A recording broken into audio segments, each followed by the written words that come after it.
મિત્રો જય ગૌ માતા, જય દાદા વીર વછરાજ.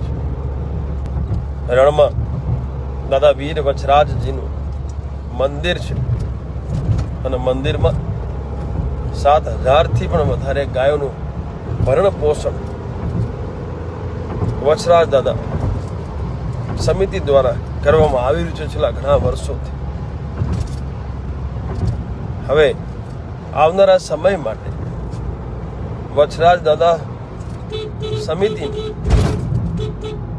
દાનની આવશ્યકતા છે. આ 7,000 ગૌ માતાના ભરણ પોષણ માટે હું રાજ શેખાવત, રાષ્ટ્રીય ઉપાધ્યક્ષ અને પ્રદેશ અધ્યક્ષ ગુજરાત છે રાષ્ટ્રીય રાજપૂત કરણી સેના, આપ સૌને બે હાથ જોડી વિનંતી કરું છું. તમામ ગુજરાતીઓને, તમામ હિન્દુસ્તાનીઓને, આવો આપણે આ શુભ કાર્યમાં પોતાનું યોગદાન અવશ્ય આપીએ.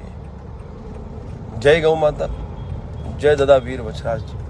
જય માતાજી. હું દીપવા ચુડાસમા જણાવવાનું કે એક રણની મધ્ય જ્યારે રાજપૂત કુલભૂષણ ક્ષત્રિય શિરોમણી વછરાજ દાદા બિરાજમાન હોય, ત્યાં 7,000થી વધારે પણ ગાયોની સેવા થતી હોય, પણ આ સમય પ્રમાણે ગાયોની વધતી જતી સંખ્યા અને આ કોરોના કાળમાં થોડીક અછતના હિસાબે નીણની તાણ પડી હોવાથી વછરાજ ગ્રુપ તરફથી એક આહવાન આપવામાં આવ્યું છે કે ધર્મપ્રેમી જનતાને વિનંતી કે વછરાજ દાદાના આ એક આપણા ગૌસેવા માટે જેમ બને એમ તન મન ધનથી સહકાર આપો.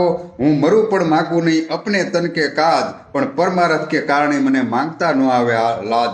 જે ગૌ માતા આપણી માતા તરીકે શાસ્ત્રોમાં પ્રસિદ્ધ છે કે ગાવલડી પોતે રે પોતાનું દૂધ નથી પીતી, ઉપકારી એનો હાથમાં. એવી ગૌ માતા માટે જેમ બને એમ ધર્મપ્રેમી જનતાની વિનંતી કે તનમન ધનથી સહકાર આપશો અને આપણા સંસ્કૃતિનું આપણે સૌ સાથે મળી અને જતન કરીએ એવી વછરાજ ગ્રુપની